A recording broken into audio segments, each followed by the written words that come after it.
क्या भारत की तरह फिलिस्तीन को भी ब्रिटिश ने ही दो टुकड़ों में बांटा था? कैसे फिलिस्तीन के जमीन पर यहूदियों ने अपना देश बनाया? इस पर गांधी जी और पूरे भारत की क्या राय थी और क्या है जेरूसलम सिटी का इम्पोर्टेंस, आगे जानेंगे इस वीडियो में। मैंने भारत पे हुए सबसे बड़े खालिस्तानी अटैक पर भी एक वीडियो बनाया है, जिसका लिंक आपको डिस्क्रिप्शन बॉक्स में मिल जाएगा, आप उसे भी जरूर देखें। पैलेस्टाइन, जिसे फिलिस्तीन भी कहते हैं, ये वेस्टर्न एशिया का एक देश है जिसे ज्यूज यानी यहूदी अपने पूर्वजों की जमीन मानते हैं। साल 1897 जब ज्यूज अपने एंसेस्ट्रल होमलैंड पर खुद का देश बनाने के लिए एक मूवमेंट स्टार्ट करते हैं, ज़ायनिस्ट मूवमेंट। इस मूवमेंट के दौरान लार्ज नंबर्स में ज्यूज पैलेस्टाइन में जमीन खरीदकर वहीं बसना शुरू कर दिया, ताकि धीरे धीरे वो पूरे पैलेस्टाइन पर कब्जा जमा सके। साल आया 1914 जब फर्स्ट वर्ल्ड वॉर के दौरान पैलेस्टाइन पर ब्रिटिश का कब्जा हो गया। ब्रिटिश वहाँ आते ही पैलेस्टाइन के लोगों को छोड़ ज्यूज का साथ देने लगी। ऐसा होने के पीछे हिटलर का तर्क था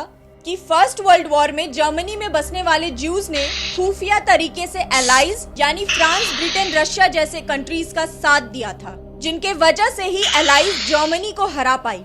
और इसलिए ब्रिटिश अब पैलेस्टाइन में इन्हीं ज्यूज की मदद कर रहा है, जिसे हिटलर का stab in the back legend theory भी कहते हैं। 1930s में हिटलर के पावर में आते ही ज्यूज लोग हजारों की संख्या में जर्मनी और यूरोप से भागकर पैलेस्टाइन जाने लगे। अब पैलेस्टाइन में ज्यूज की पॉपुलेशन बढ़ने लगी, जिसके बाद 1947 में यूएन के अंदर ब्रिटिश गवर्नमेंट ने पैलेस्टाइन के पार्टीशन का आइडिया इंट्रोड्यूस किया। यूएन में पैलेस्टाइन को दो हिस्सों में बांटने पर वोटिंग हुई, जिसमें एक हिस्सा मुस्लिम मेजोरिटी वाला पैलेस्टाइन रह गया, वहीं दूसरा हिस्सा ज्यूज यानी यहूदियों के लिए बना इजराइल। तब यूएन में जेरूसलम सिटी को इन दोनों कंट्रीज का कैपिटल बनाने की बात की गई, जिसका कंट्रोल खुद यूएन के पास रहेगा। इसी जेरूसलम को लेकर आज दोनों युद्ध कर रहे हैं। जेरूसलम सिटी जो जेरूसलम में मौजूद है, वो क्रिश्चियन, मुस्लिम और ज्यूज तीनों के लिए एक धार्मिक स्थल है। इजरायली ज्यूज के अनुसार यहीं की मिट्टी को इकट्ठा कर गॉड ने एडम को बनाया था। एडम, जिसे वो पृथ्वी का पहला इंसान मानते हैं। यहीं 1000 बीसी पहले यहूदियों के किंग सोलोमन ने भी first temple of the Jews बनवाया था। दूसरी तरफ पैलेस्टाइन के मुसलमानों के अनुसार यहीं से प्रॉफेट मोहम्मद घोड़े पर सवार होकर कायनात गए थे। लेकिन भारत इन सब के दौरान कहाँ था? शुरू से ही भारत पैलेस्टाइन के पार्टीशन के खिलाफ था, इसलिए 1947 के यूएन रेजोल्यूशन पर भारत ने अगेंस्ट में वोटिंग करी। इवन गांधी जी ने भी इसे क्राइम अगेंस्ट ह्यूमैनिटी बताया। लेकिन 1950 में जवाहरलाल नेहरू ने कहा, we would have recognised Israel long ago because Israel is a fact. तब जाकर 1950 में भारत ने भी इजराइल को एक कंट्री माना। जानकारी पसंद आई हो